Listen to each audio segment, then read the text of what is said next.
You're listening to the weekly Parsha Podcast with Ari Goldwag, recorded with Hashem's never-ending assistance in 5784, 2023. This week's Parsha is Parshas Haazinu, and I'd like to share with you a thought based on the Midrash, and hopefully we can connect it also to the Yom Kippur, which is coming up, the Day of Atonement. Perhaps we can have a little bit of an idea how to approach the day. So, the Midrash tells us, the Pasuk says, Haazinu-Yom v'adabera v'sishma ha'aretz m'refi. Moshe Rabbeinu is going to sing the song. He's going to speak out this poem, which represents the relationship of the Jewish people with Hashem. If we keep the Torah, everything is going to be awesome. If we don't, chas v'shalom, if heaven forbid, we veer away from Hashem's will, so then things are not going to be so good. But Moshe Rabbeinu places the Shamayim and the Aretz, the heavens and the earth, which constantly accompany us. And as the Mephoshim explain, the human being, the Jewish person, is composed of a soul which is heavenly, and a physical body which is earthly. And these two, the heaven and the earth, the heavens and the earth, these two beings, let us call them, or components of reality, they stay the course with the Jewish people. They're here for us, reminding us where we come from, and reminding us of this deal that we have with Hashem, this commitment that we have, this covenant, that we need to stick to Hashem, we need to be His people. But now what I'd like to share with you here is the Midrash that speaks about how Moshe Rabbeinu asks the heavens and the earth to listen, to be quiet, and to listen to His words. First thing I'd like to share with you that the Midrash says, Hashem says, if you've turned your ears to the Torah,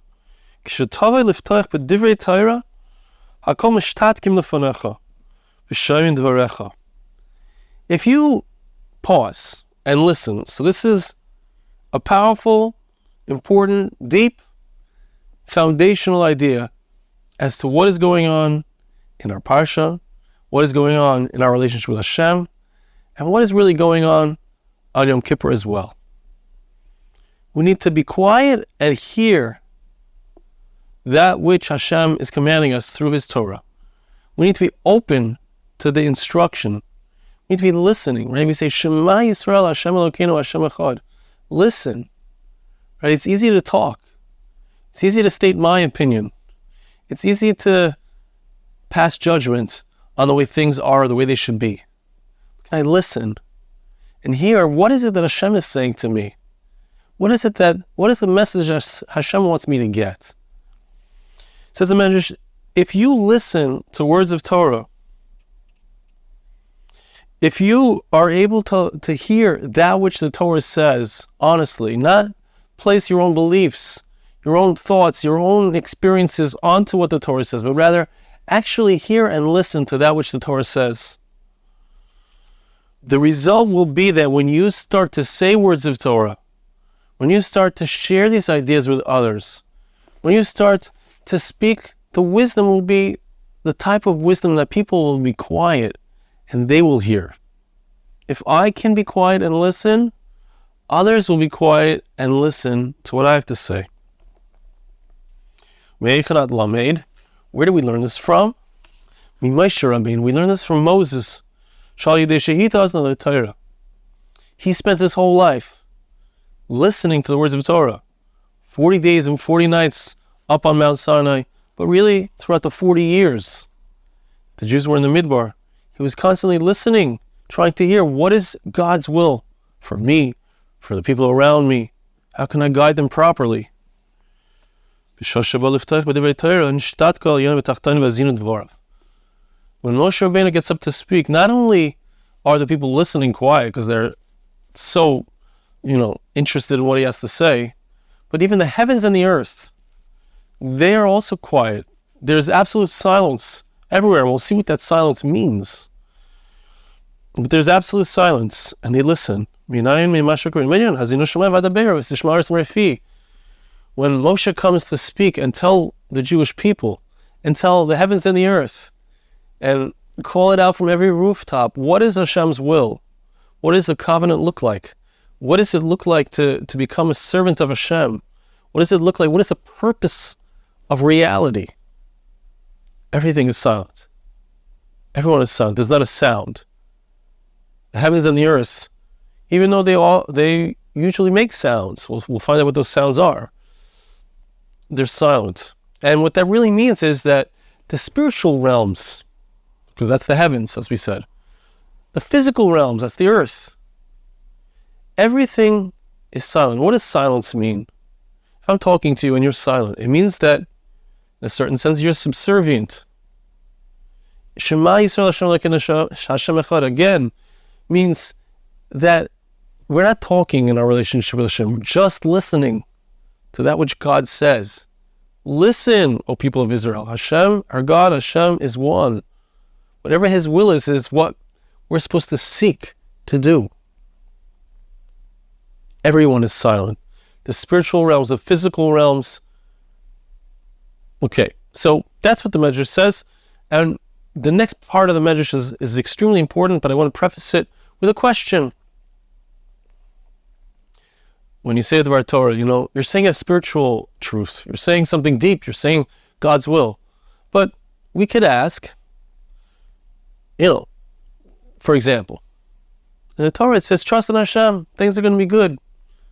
Something called bitachon, we speak about it every week. Trust in Hashem, things are going to be good. But the physical realm is not so quiet in that regard. The physical realm says, well, you got to do ishtadlus. You got to put in efforts. You got to do PR. You got to put out advertisements if you want to succeed. You got to make yourself look good. The people who are brilliant, smart, good-looking, etc., those are the ones who succeed. So the physical realm is not so quiet when it comes to the Torah speaking, it seems. It seems. Right? So to sum up my question, what does it mean that the physical realm is quiet? What does it mean? It would seem the other way around. The physical realm argues with the Torah. Seems to argue. The Torah says that there's a spiritual reality. The physical realm says, look, there's rules of nature. You want to succeed? You got to knock over the other guy. It's a dog-eat-dog world. Kol de'olim gavar, whoever's the strongest succeeds. Natural selection. The Torah says otherwise. So what does it mean that the Torah says otherwise? The Torah says there are rules. There's a way of interacting with others. You can't just trample other people because you want to succeed. It doesn't go that way. There are spiritual rules, right? So what does it mean that the physical realm listens, is quiet? If we're going to say perhaps the spiritual realm, but how does that apply to the physical realm? So listen to this amazing Midrash, which teaches us something which maybe you didn't know. Maybe we didn't know. Zeh shamar kosev yadati kol asher yaseh elikim hu yel olam alav en la'isif. The pasuk says, the verse says in Koheles, in Ecclesiastes, chapter 3, verse 14.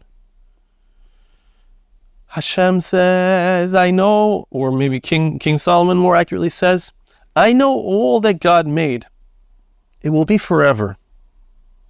You can't change the rules. There are physical rules to reality, and those rules remain, no matter what.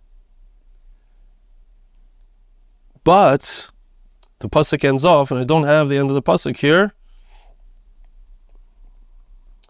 but the pasuk ends off, but Hashem made it in a way that human beings should fear Him. Sheyiru lefanav. They should have fear in front of Him. Does it have the end of the pasuk here? I don't see it. But the Midrash is going to use that part of the pasuk. We'll see. Hashem created rules in reality. And the Midrash is going to go through, and I like to read them because it's quite beautiful. Hashem has created rules in reality. And these rules define our physical realms, there are physical boundaries. What does this mean when it speaks of the boundaries that were made?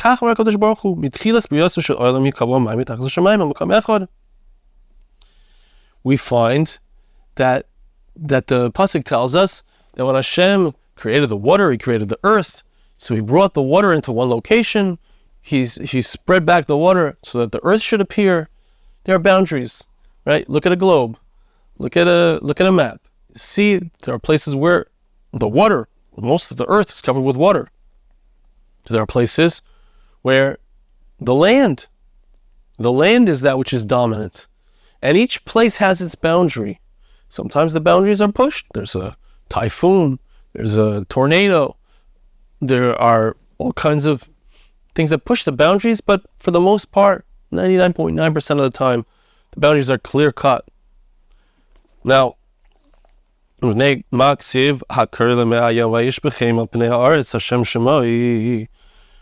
the pasuk says that Hashem sometimes makes an exception when it comes to the boundaries, as we just said. Sometimes Hashem pours out the water of the ocean onto the earth. Ask anyone who lives in the Far Rockaway area of Long Island. Hurricane Sandy had a terrible impact on many people. People lost their homes. Many places in the world. Japan, typhoons. So many times the boundaries are pushed. But what is the purpose of that, says the Midrash? Why does it happen that Hashem changes the boundaries, the regular boundaries, and causes hurricanes, and causes typhoons, and causes other, call them natural, destructive forces to be unleashed? This is in order that we fear Him. It's a wake-up. It's a moment for us to think about what's going on in the world. Why is this happening? I need to be fearful of Hashem and recognize that when boundaries are broken, if I break boundaries, it causes destruction.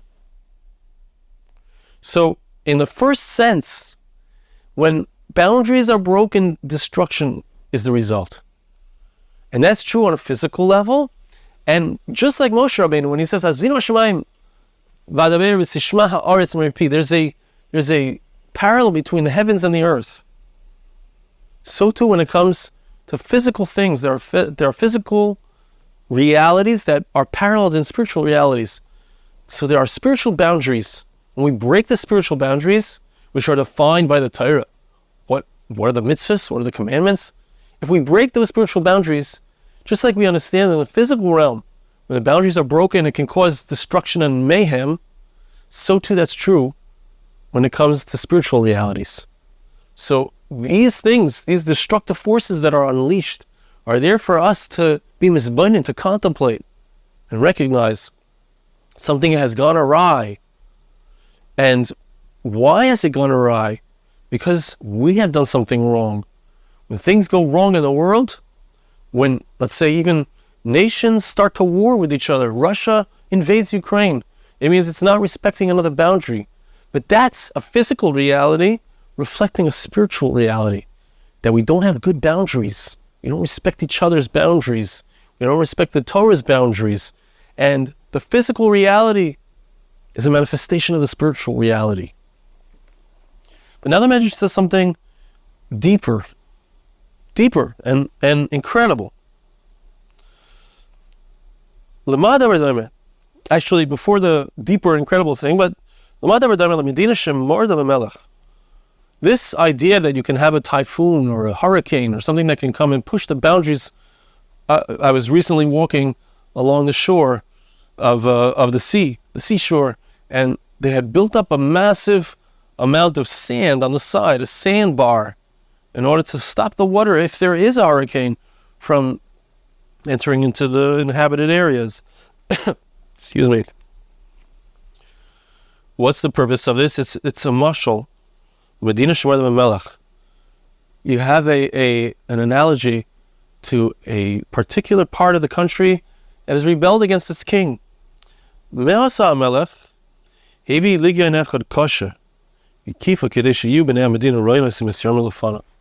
does the king do?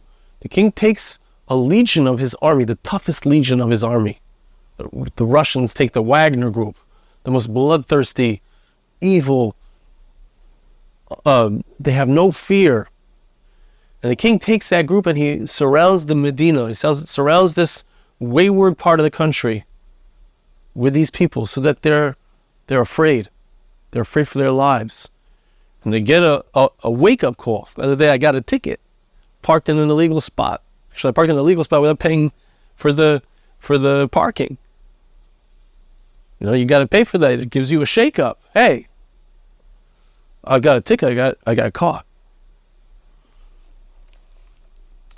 So it reminds a person that when you break the law, when you break the boundaries, when you break boundaries, so then the response is a breaking of boundaries in response. Davar acher. So here's the deeper idea. Hashem created the world such that day is day and night is night. The boundaries are clear.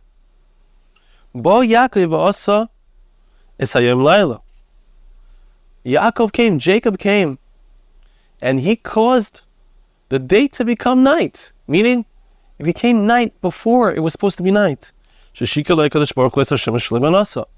Pasuk tells us that Hashem caused the sun to set for Yaakov before its appointed time, its regular time. He got to a certain place, and he rested there because the shemesh, the sun, had set. Our sages tell us that it set early. Hashem wanted him specifically to rest in that location.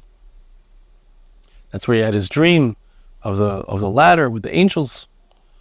The idea is that sometimes Hashem changes the order of nature for a tzaddik, for a righteous individual. From the Joshua, turned the night into day. It was supposed to become dark. He was fighting. Pasuk says that he was in the middle of a battle. It was right before Shabbos. If Shabbos would come, they would have to stop the battle. Hashem caused the earth to stop spinning so that the sun wouldn't set. He could complete his battle, and only then it became Shabbos. Only then did the sun set. The boundaries of nature, the order of nature is changed for a tzaddik, for a righteous individual, for Yoshua.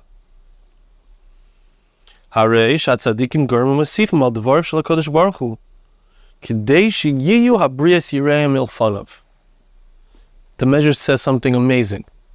What is the purpose of the fact that a tzaddik has the ability, to this day, there are great individuals with the ability to change nature because of their tzidkus, because of their righteousness? Why?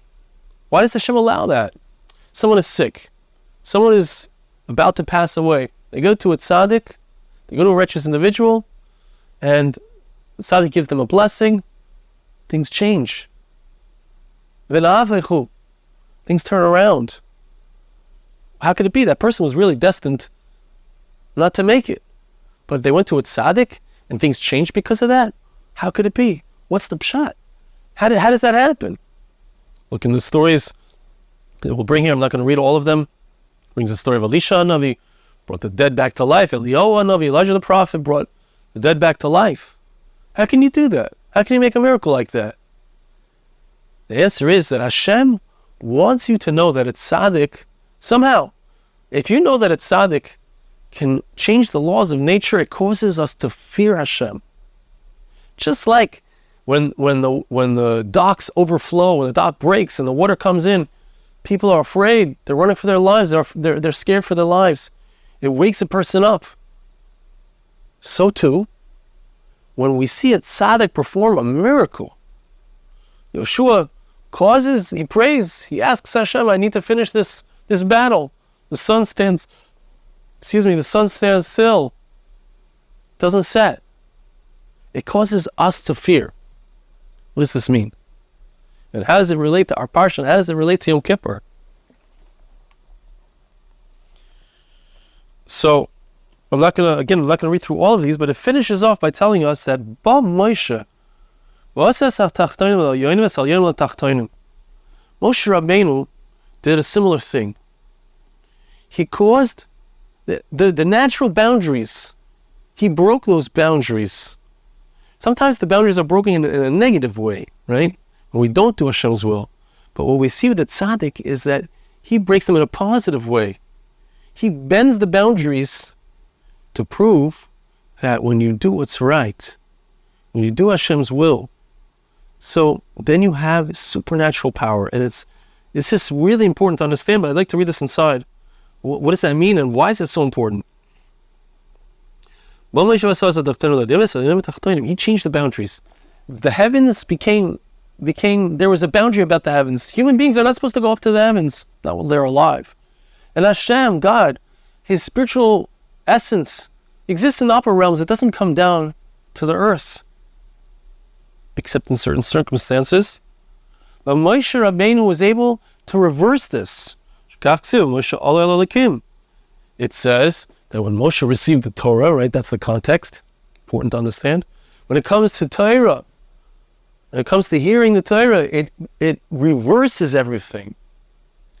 Moshe, in order to hear the Torah, went up to the heavens. He rose up for 40 days and 40 nights. He didn't eat and he didn't drink. He became like a malach. He became like an angel. He broke all the rules. He broke all the boundaries.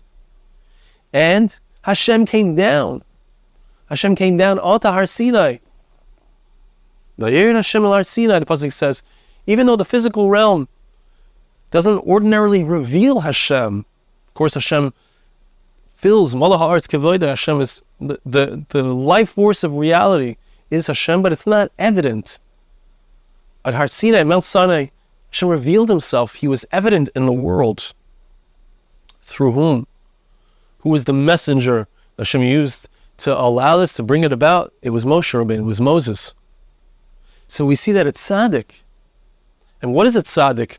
We heard about it before. Hita oznoi. Moshe Rabbeinu leaned his ear to hear. Said, what is it that Hashem wants? What is Hashem's will? What is it that the Torah demands of me, expects of me, knows that I can accomplish, that I can rise to the occasion to do? That was who Moshe Rabbeinu was. He was the one turning his ear. And therefore the heavens and the earth were quiet. Even the earth was quiet. Even the earth was quiet. What does it mean? It means that we think that there are certain rules. As we said before, the earth asks a question. This was my question before. The earth says, what do you mean? I don't have to be nice to people. This is business. I got to do what I got to do. I got to feed my family. Got to stay alive. The Torah says, no, don't do that. The Torah says there are rules of business. There are spiritual rules. If someone speaks negatively of your business, says the Chafetz Chaim, don't speak negatively of them.